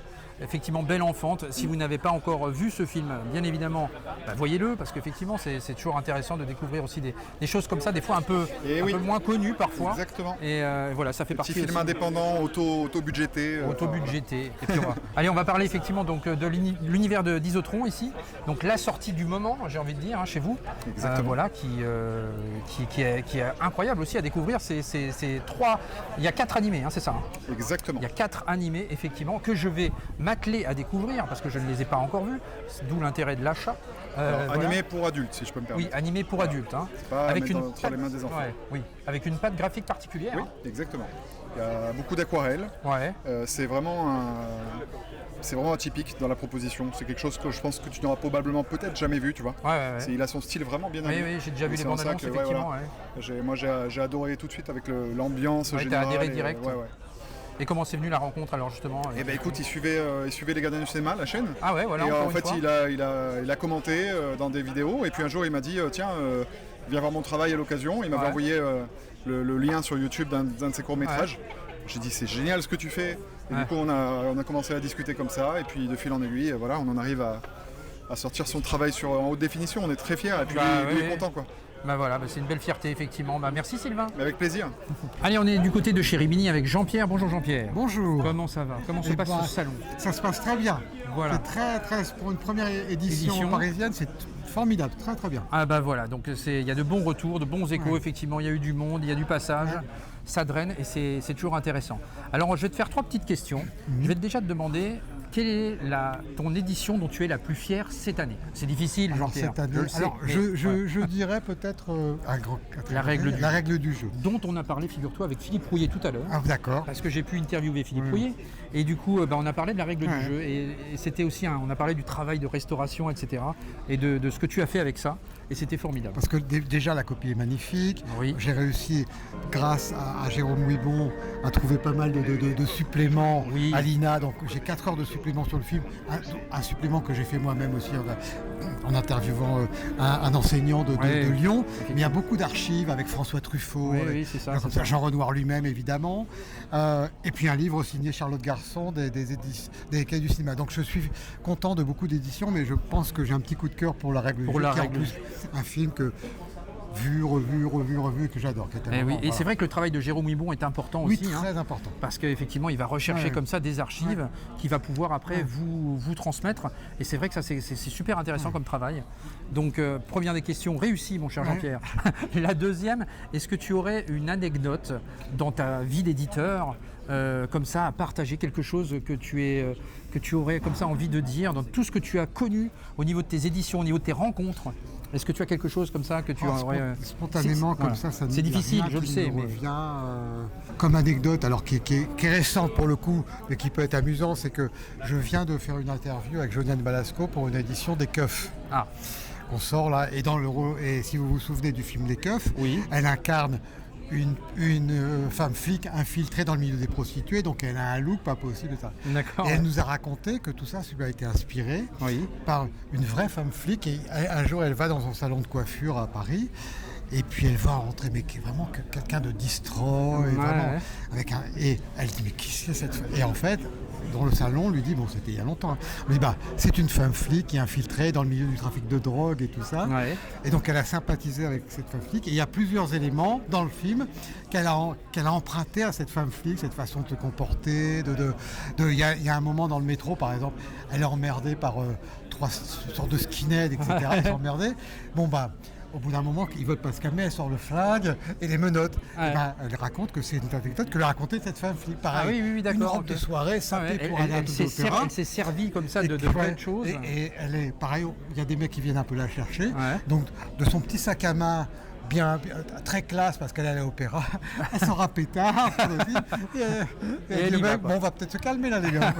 Et ils se sont calmés effectivement. Voilà.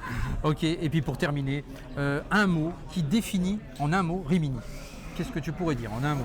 Je te pose des questions difficiles, mais c'est des questions courtes. Un mot, si on regarde l'ensemble des éditions, on pourrait dire éclectisme. Éclectisme. J'essaie d'en avoir pour tous les goûts. C'est bien. Voilà. Et je suis content parce que chacun des éditeurs a un mot différent.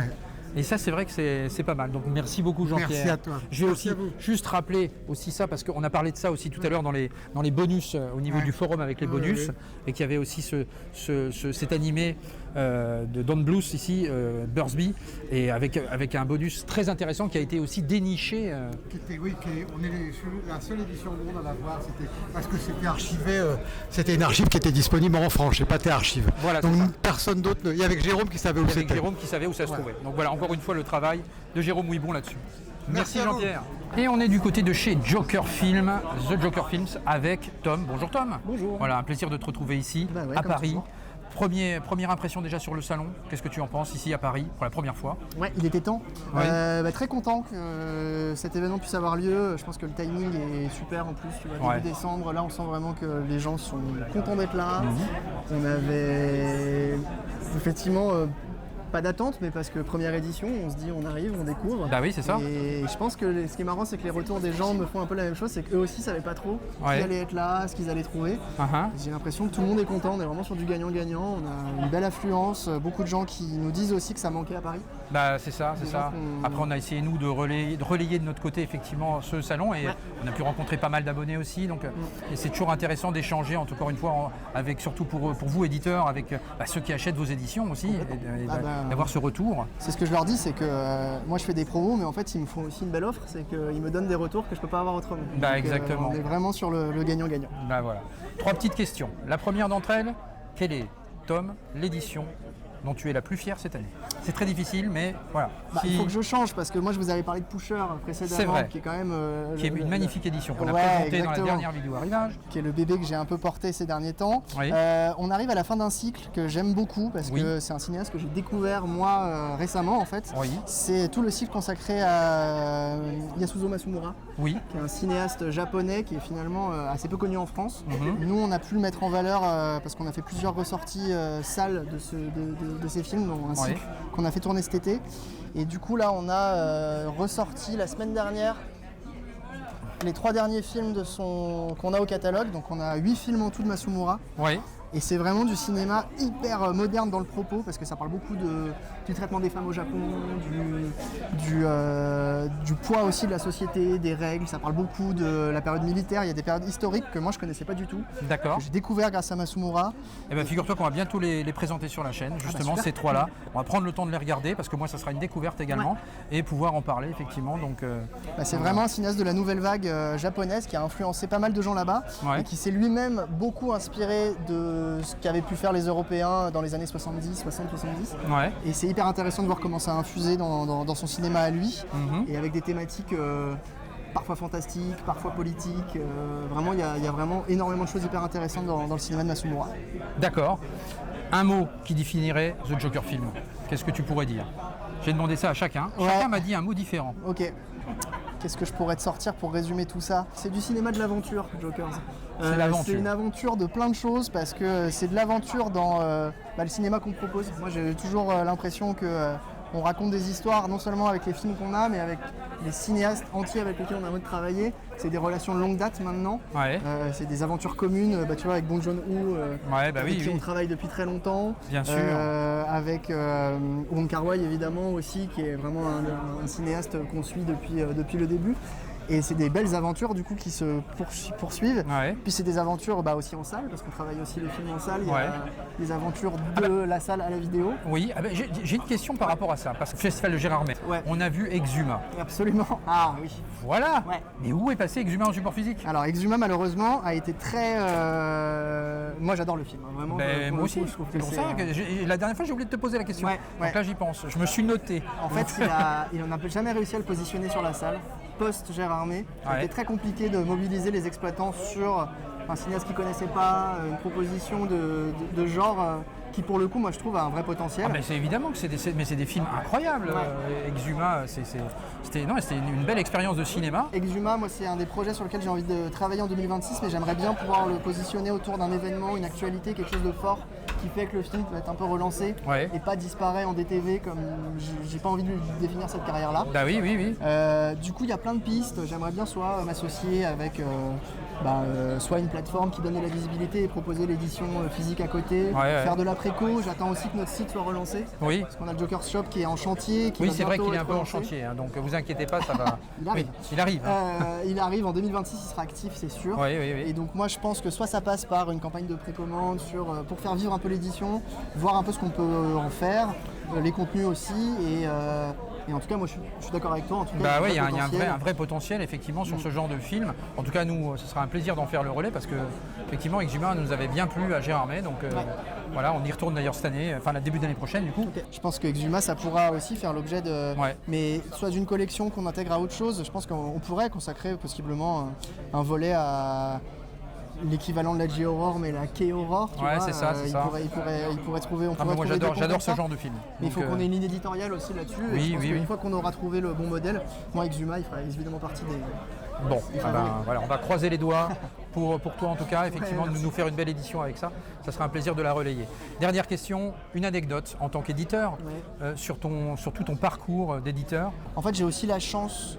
Et je sais que c'est peut-être périphérique pour beaucoup, mais moi c'est quelque chose qui me touche beaucoup.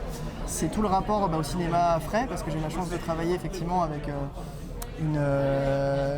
des films qui sont distribués en France, en salle. Et du coup je vois les équipes aussi beaucoup au moment où le film sort en salle.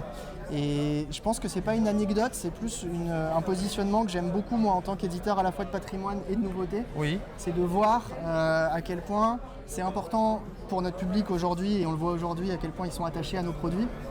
Mais de la part des cinéastes aussi, des jeunes réalisateurs qui commencent, de savoir que leur premier film parfois va bénéficier d'une édition physique, va bénéficier d'une visibilité à long terme, va bénéficier aussi, et moi c'est un rapport que j'aime beaucoup, c'est le rapport au supplément où d'un coup je me retrouve avec des gens hyper proactifs pour me dire mais moi je veux absolument mettre mes scènes coupées, je veux faire des entretiens. Oui, c'est ça aussi, et ça c'est quelque chose qui me conforte aussi dans mon travail d'éditeur, de savoir que je le fais avec une forme d'osmose du bout de la chaîne sur les deux côtés. En partant du réalisateur jusqu'à toi, la sortie le film, et puis la sortie en support physique, c'est un accompagnement comme ça du début à la fin qui te plaît. Je sortirai pas une anecdote, c'est juste que effectivement systématiquement aujourd'hui, quand je parle moi de mon travail d'éditeur pour des films neufs, je sens vraiment un gros engouement de la part des équipes, et donc c'est toujours des conditions de travail qui sont idéales pour travailler avec des gens qui ont envie que tout le monde qu'on travaille tous au même projet et que le projet soit le plus beau possible. Donc, voilà. Eh ben parfait, merci beaucoup Tom. Je t'en prie. Allez, on se retrouve ici du côté de chez Bubble Pop. Stéphane en chef. L'agence qui fait pop. Voilà, l'agence qui pop. Elle pop partout cette agence, on la voit partout. Et puis Rania également qui est là, bien sûr. On avait interviewé Rania la dernière fois, donc c'est à ton tour mon cher Stéphane. Vas-y, je t'en prie, je suis là pour ça. Allez, alors on va commencer. Je vais poser quelques petites questions rapides par rapport à la dernière fois. Dis-moi. Je vais simplement te demander quelle est pour vous l'édition dont vous êtes la plus fière cette année. Les yeux fermés, c'est Carole. C'est Carole. Bon, donc voilà, donc Carole, argumente tout de même, argumente. Carole, il y a plusieurs raisons. Déjà en termes de packaging, attends, je tiens mon micro. En termes de packaging, c'est un travail d'orfèvre. On a vraiment travaillé jusqu'au bout le packaging. Il est complet, c'est-à-dire que toi tu achètes un produit comme ça, tu es heureux de l'acheter parce que tu as un bouquin, tu as le UHD, tu as l'HD, tu as les cartes postales, tu as le poster. Et puis, pour nous, en tant qu'éditeur, c'est aussi une histoire extraordinaire. Bien sûr. C'est que c'est une œuvre, on est allé à Londres, on a rencontré la production nous a ouvert les portes. Grâce à eux, on a eu Todens. Donc, et c'est un mot qui revient souvent chez nous, qu'on aime bien, on aime raconter des histoires d'amour. Et là, c'est pas un film qui raconte une histoire d'amour, c'est un film qui raconte une histoire d'amour avec une équipe derrière qui partage l'amour. C'est ce que je disais tout le temps, c'est-à-dire que tous les gens se sont rendus disponibles pour parler de cette édition. Ce qui est rare. On a eu Sandy Powell, la costumière, qui s'est déplacée. Maura Gross, la maquilleuse de Kate Blanchett. Todens, par 3 fois, on l'a eu en visio pour préparer tout ça. Christine Vachon, qui est quand même une productrice très prise, nous a pris le temps de nous faire une petite interview. Donc il y a énormément d'échos. Carter Burwell a fait une interview pour nous. Avec une BO magnifique. Donc, alors, deuxième petite question. Dis-moi. Une anecdote que tu retiens que vous retenez dans votre jeune vie d'éditeur, entre guillemets, qu'est-ce que tu as envie de retenir comme ça, une rencontre, quelque chose vraiment qui t'a marqué plus que... Alors quand j'ai rencontré Charlotte, c'était extraordinaire. Charlotte, parce qu'on faisait une super interview avec toi à Nancy. C'est vrai. Et là, en plein milieu, comme ça, elle est partie manger sa crêpe. Voilà. T'es contente? Vous jouez avec vos chats. Ah oui, la première interview était très intéressante puisque Laurent posait des questions très professionnelles et d'un seul coup on entend gousi. Et t'as Charlotte qui joue avec les chats pendant l'interview. Donc c'est quand même... pour redevenir sérieux, je pense que c'est quand même Todens et Stephen Willem. Voilà, c'est les deux moments qui m'ont le plus marqué parce que ce sont des gens qui sont très pros, qui sont à des très hauts niveaux et qui sont restés humbles et qui sont restés accessibles. Et quand je dis Stephen, c'est Elisabeth et Stéphane, parce que c'est un couple qui bosse ensemble, ce sont les producteurs de Carole, qui se sont pliés en 4 pour nous aider sur... Ça, c'est des moments uniques et magiques dans ta vie d'éditeur. Et ensuite, à Todens. C'est la reconnaissance aussi, effectivement, vous, en tant que passionné, de vouloir sortir un film, d'avoir l'appui de ces réalisateurs, et ça, c'est quand même incroyable. C'est incroyable.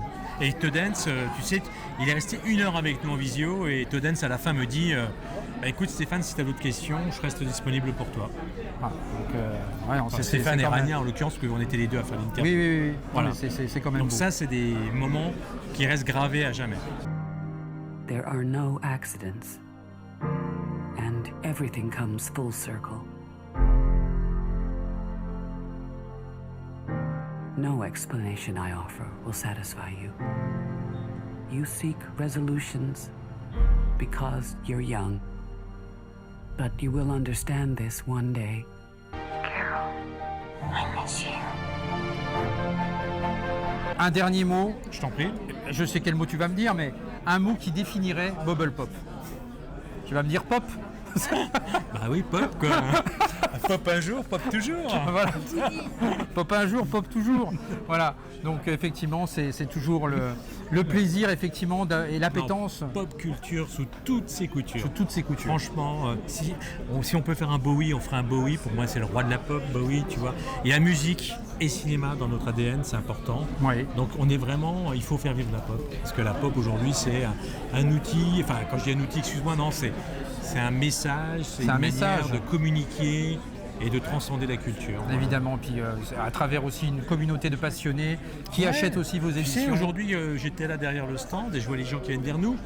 Et ça fait plaisir parce que les gens ils te disent « Ah, c'est vous Bubble Pop, ah, bravo votre boulot, j'adore ce que vous faites. » Voilà. Ça, c'est vrai que et là, on est content. Et tu sais quoi, tu vois les gens qui t'arrivent, ils sont contents de te voir. Tu te dis « Bon, pourquoi tu es content de me voir ?» Parce qu'ils disent « Ah ouais, c'est eux, on avait envie de les voir, on a envie de les rencontrer. » Oui. Puis vous avez maintenant effectivement une bonne visibilité aussi et ça, c'est vrai que c'est important aussi pour vous. D'avoir aussi cette visibilité-là par rapport à tout ce que vous avez sorti. C'est quand même une année extrêmement riche finalement. C'est une très belle année pour nous. Voilà. Et ça ne fait que commencer. Effectivement. On va espérer d'aller encore plus loin l'année prochaine. Ah bah oui. Voilà. Vous savez très bien qu'il y aura police fédérale Los Angeles en avril. Oui. Alors, normalement avril parce que ça se complique. Tu passes du temps à négocier, tu passes du temps. C'est pas grave si c'est décalé. Encore une fois, l'important c'est de bien faire le boulot, si j'ai envie de dire. Et voilà, et que même si c'est reporté de quelques jours, c'est pas grave. L'essentiel c'est d'avoir un truc peaufiné et qui soit le premier steel case ou steelbook. Ça sera votre une édition métal, vous le savez. Une édition métal, effectivement. Donc, attendue par tous les collectionneurs. Oui, effectivement. On attend ça avec impatience, mon cher Stéphane. Et je mettrai un chat pour Charlotte sur la couverture. Bien sûr. On est d'accord. On est d'accord. C'est bon pour vous? Voilà, parfait. Merci, mon cher Stéphane. Merci, Laurent. Continue bien. 3 petites questions encore avec toi sur le stand, Karine. Oui. Je voulais te demander quelle est pour toi l'édition dont tu es la plus fière cette année chez Extra Lucide. Alors, cette année, je suis la plus fière de Bellflower. C'est un film indépendant américain qui est sorti en 2011. Il est sorti en salle en France à l'époque. D'accord. Il y a eu un DVD chez UFO, mais là le film a été restauré.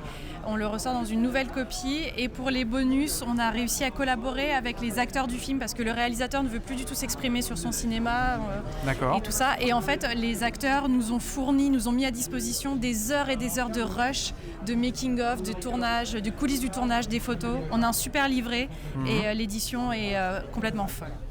Parfait, merci Karine. Donc à découvrir, parce que c'est vrai que là le film je ne le connais pas, ça sera une découverte. Bellflower, effectivement, donc voilà. Deuxième petite question, Karine. En un mot, qu'est-ce qui définit Extra Lucide? Alors c'est marrant, j'ai eu encore une fois des mots différents de chacun. Ouais. Qu'est-ce que tu pourrais dire, toi, en un mot comme ça? La passion. Vous l'avez peut-être déjà eu celui-là, non? Non, je ne l'ai pas eu, figure-toi. Ah ouais? Non, je ne l'ai pas eu. Eh ben la passion. La passion. Voilà, la passion du côté de chez Extra Lucide. Et dernière petite chose, une anecdote en tant qu'éditrice. On a travaillé beaucoup avec Richard Linklater. Je n'ai plus mon Bernie, il est parti. J'ai plus de Bernie. On a sorti 2 films de Richard Linklater, Slacker et Bernie. Je les mettrai.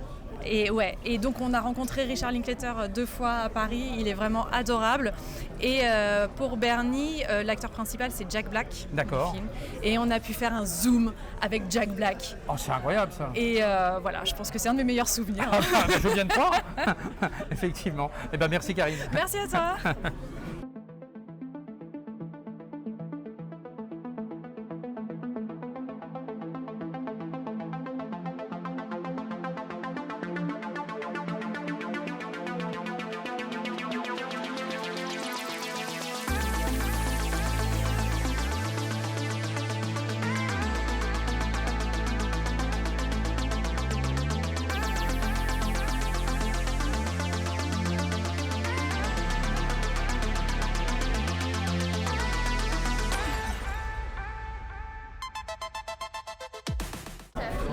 On est du côté de chez Carlotta ici avec Vincent. Bonjour Vincent. Bonjour. Comment ça va? Ça va bien. Quelle est l'édition cette année dont tu es la plus fière, Vincent?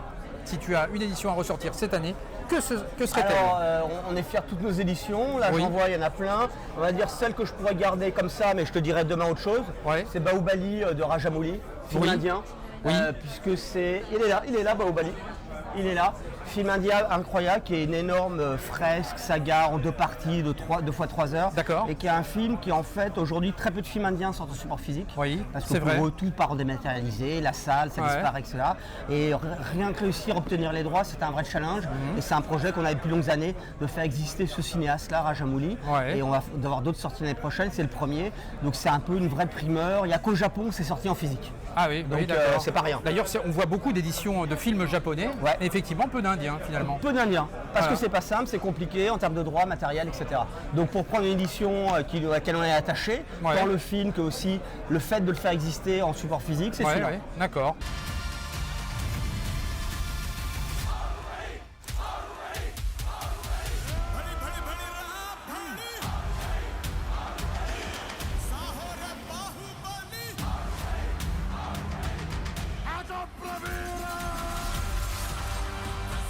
Voilà. Un mot pour définir Carlotta, si tu as un mot à nous dire. J'ai eu un mot un peu différent de chacun. Ah. Donc qu'est-ce que tu pourrais nous dire? Un seul mot. En un mot. Alors une phrase quand même. Oui, une phrase. Je suis tolérant. Carlotta, j'ai envie de dire, c'est l'amour, la passion du cinéma et de tous les cinémas. C'est-à-dire on travaille l'histoire du cinéma d'hier à aujourd'hui, aussi de demain, et c'est d'être dans la diversité la plus totale, et c'est passion, diversité et cinéphilie. Et je dirais peut-être s'il faut un mot, c'est une curiosité totale. La curiosité. La curiosité. Voilà, la curiosité. Eh bien parfait, merci Vincent. Dernière petite chose, une anecdote que tu aurais à partager dans ton métier d'éditeur. Par rapport à Jérôme Ouibon qui est juste là en termes d'anecdote. Une anecdote, je sais avec un beau t-shirt Laserdisc. Ah oui. Ah, bon, voilà. Où est-ce que tu as eu ça? C'est collection privée. Je le veux. J'ai envie de dire, je sais pas si c'est des anecdotes passionnantes, mais quand on sort Coffret Jean Eustache, qui est un peu le Graal de la cinéphilie, c'est le fait d'un seul coup de se dire, pas juste d'acquérir les droits auprès des films du Losange, mais d'un seul coup, il sort, il est là, et finalement, ça existe. Ouais, c'est ça. Donc c'est pas une anecdote passionnante, mais c'est un truc, et d'un seul coup, il y a une magie qui s'opère, qui s'est matérialisée. Elle est là, et ça nous paraît à la fois normal et pas normal, surprenant et pas surprenant. Et ça, c'est notre métier en général. Bon, merci Vincent. Voilà. Je rappelle donc qu'il y a pléthore de belles éditions, effectivement, avec les célèbres éditions Cuc aussi ici, avec des beaux livres à l'intérieur. C'est absolument magnifique, on en a déjà parlé longuement sur la chaîne. Mais voilà, en tout cas, faites-vous plaisir du côté de chez Carlotta, il y a vraiment énormément de diversité, de curiosité, comme on l'a dit. Donc c'est aussi ça l'attrait de chez vous. Puis il y a des belles réductions en plus dans les salons. Voilà, c'est pas tout au long de l'année, c'est à des moments très précis. À des moments précis. Comme ici, c'est à Vidéo Club du Rêve, comme à Lyon. Mais donc quelques rares fois où là, on fait de belles opérations. Voilà, exactement. Les gens peuvent en profiter. Et puis sur le site aussi, c'est relayé également sur le site. Ouais, exactement. Voilà. Merci Vincent. Avec plaisir. Voilà. Parfait. Voilà, continuez bien. Voilà, cette vidéo est désormais terminée, donc je vous remercie de m'avoir suivi. Donc n'hésitez pas à venir en commentaire, évidemment, pour pouvoir échanger avec les éditeurs, avec moi, dans les commentaires. Voilà, c'est toujours un plaisir de pouvoir échanger avec vous, vous le savez. Dites-moi si vous étiez du côté du salon, j'ai croisé bon nombre d'entre vous, et je vous remercie d'être venus me voir. Voilà, on a pu échanger avec pas mal de gens sur ce week-end-là, parce que j'étais également du côté de chez Metaluna. Le reportage Metaluna arrivera un petit peu plus tard, mais ça va arriver également sur la chaîne. Voilà, vous allez voir, c'était très sympa aussi. C'est toujours un bonheur de partager ça avec vous. Et puis, j'ai pu aussi aller faire un petit coucou au Club Cassette. Elle bande encore la cassette, et donc allez faire un tour du côté du Club Cassette, Paris 5e arrondissement. Donc si vous êtes dans le coin, passez faire un coucou à Andreas et Léa, voilà, qui sont dans leur store où ils vous proposent de la VHS et de la cassette audio évidemment, et la cassette bande encore. Donc voilà, petit clin d'œil à eux évidemment sur cette vidéo au passage. Donc le petit pouce qui fait plaisir, qui fait avancer la chaîne, l'abonnement si ce n'est pas déjà fait. On se retrouve très vite pour la suite des opérations, et notamment ce reportage chez Metaluna. Une vidéo arrivage également arrive. Donc voilà, et une spéciale Evil Dead également au passage, ainsi qu'un live. Voilà, il y a plein de choses dans cette fin d'année. Donc à très bientôt. Ciao. Parfait.